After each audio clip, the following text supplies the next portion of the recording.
Hi everyone! Good afternoon! I'm back. This is Brusas and welcome back to my YouTube channel.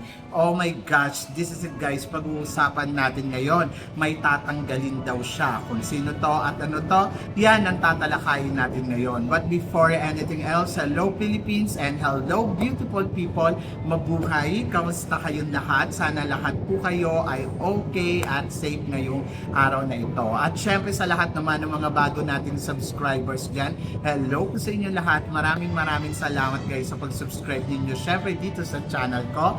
At syempre sa lahat naman ng makasolid na makamamasam dyan na laging tumututok dito araw-araw, lagi-lagi. Maraming salamat guys sa inyong lahat. Syempre usapang MGI All-Stars tayo ngayon. Ito nga katatapos lang ng MGI All-Stars at talaga naman maraming masaya dahil syempre nanalo si Miss Colombia. Yes, talaga naman. Na-expect na natin yan from the start. Pero syempre may mga kandidata na hindi natutuwa sa mga kurado. At isa na nga dito, grabe ha, si Lupita Jones yesterday ay nako, nag-start na siyang mag-run sa kanyang social media account at pinuna niya nga at sinabi kung bakit ayaw niya sa ating pambato na si Gasini Granados. Ang tanong, gusto ba natin siya? So yan. So ayun nga, so kahapon nga sa live ni Lupita Jones, sinabi niya na hindi daw niya gusto si Gasini Granados from the start. Ang mga rason dahil hindi daw niya gusto yung styling ng closed door interview, pagkatapos ang liit daw ng mga binte, pagkatapos dapat daw hindi daw kasama to sa top 10, mga tipong ganon.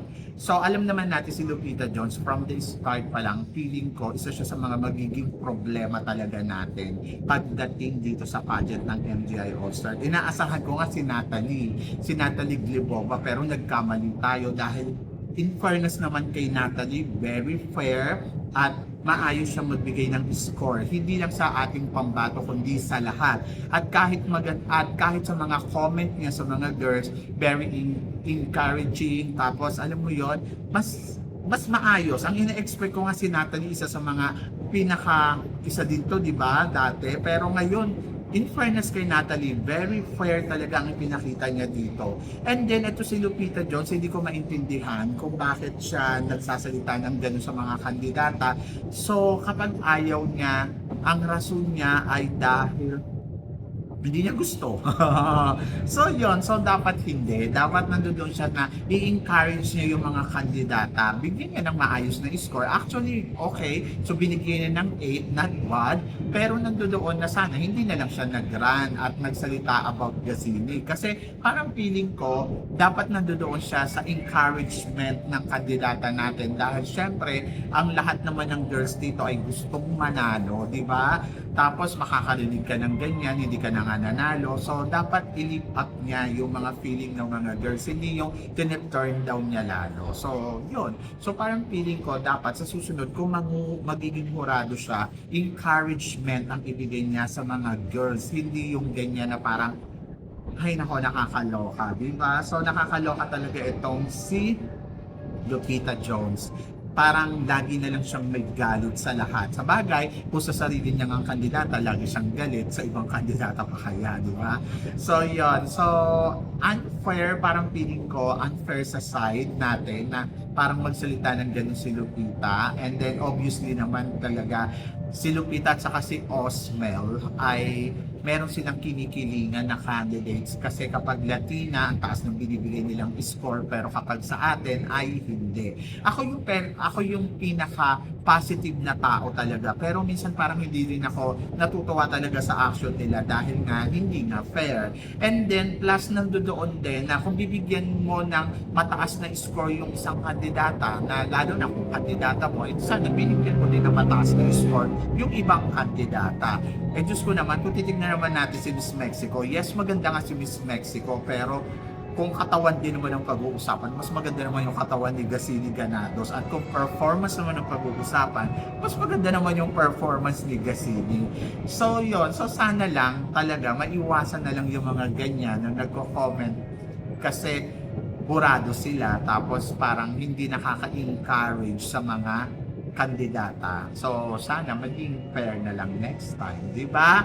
And then, kahit din si Omar, oh my gosh, si Omar, buti nga umayos-ayos to nung coronation, pero nung simula din, di ba, binigyan niya rin ng mabababang score yung mga ibang kandidata. Ikaw ba naman, magbili ka ba naman ng 1? Parang sinabi mo na talagang totally hindi siya maganda. Pero kung ako ang tatanungin mo, sana respeto, yung kumbaga, naghihirap din kasi yung mga kandidata na lumalaban dito. Kahit pa sabihin natin na, naku, hindi naman sila kapanapanalo, pero dapat mo pa rin sila bigyang halaga kung ano yung mga pinaghirapan nila dito. Kaya, feeling ko, dapat sa susunod ay pumili si Mr. Nawat ng maayos na hurado.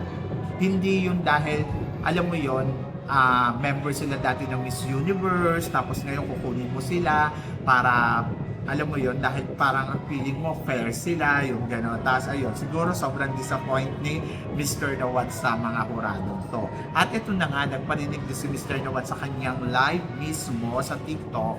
Ang sinabi ni Mr. Nawat ay papalitan daw niya ang mga hurado sa susunod na edition. So, parang ang feeling ko dapat pala yung mga hurado sila at sila din.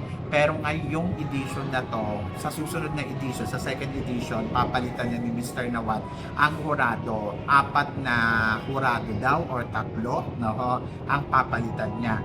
Pero syempre, obviously naman na ang papalitan niya dito ay si Lupita, si Osmel at saka ayan nga si Omar.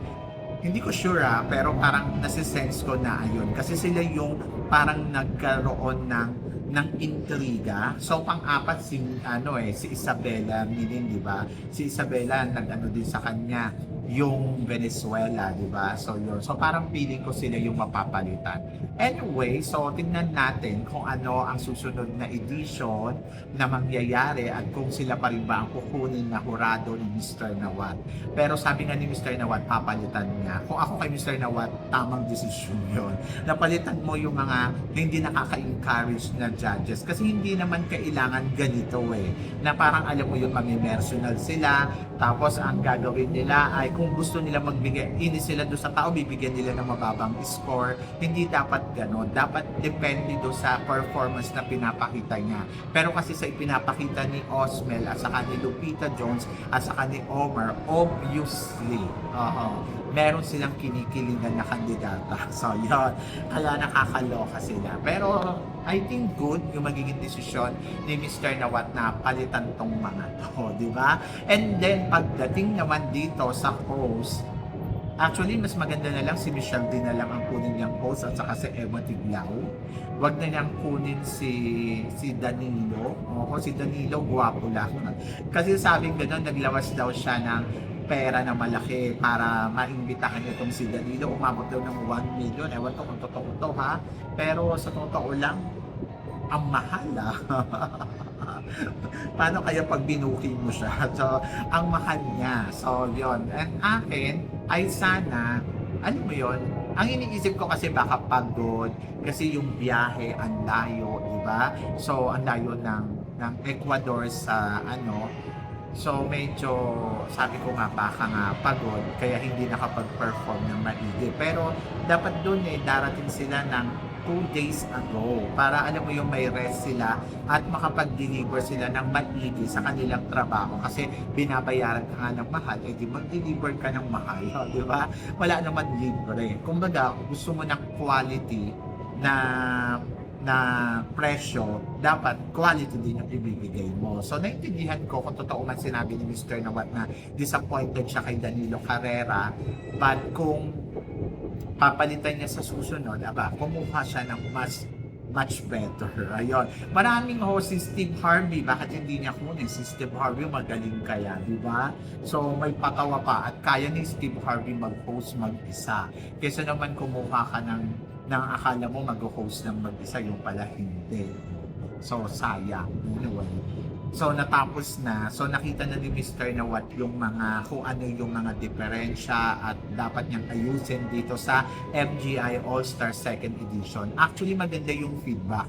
Pagdating ko dito sa trabaho ko, ang sabing ganun, grabe, sabi niya, Mama Sam, ano daw ng MGI All-Star, fair daw.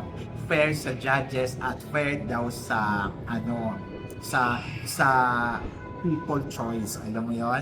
So sabi ko naman oo, and then gusto nila yung MGI All-Stars kasi bongga daw, at ito daw yung pageant na aabangan daw nila uli sa susunod after 6 months. So di ba? So agree ako doon. And then plus nandoon din na sana encourage din natin yung ibang mga candidates at supportahan natin kung sino man yung sasali dito.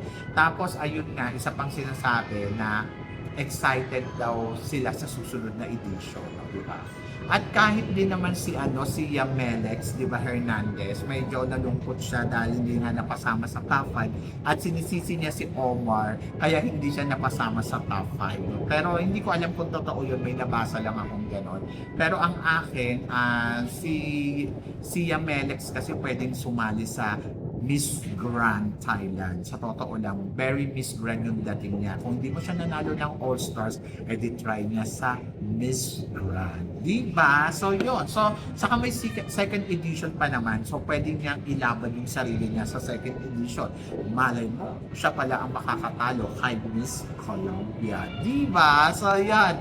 So, kayo guys, ang masasabi ninyo dito sa mga pinag-uusapan natin ngayon? I-comment below mo yan para at least malaman ko naman kung ano naman ang chika mo dito sa mga tinatalakay natin. Syempre, maraming salamat sa inyo lahat sa love and support na binibigay ninyo. Syempre, dito sa channel ko at sa mga hindi pa nakaka-follow at nakaka-subscribe, please don't forget to click like and subscribe my channel at i-click nyo na rin po ang notification bell to more updated syempre sa aking mga chika. Sabi ng ganon, always keep smiling and laban lang. So guys, hanggang dito na lang. Hanggang sa muli nating chikahan. See you tomorrow. Thank you guys.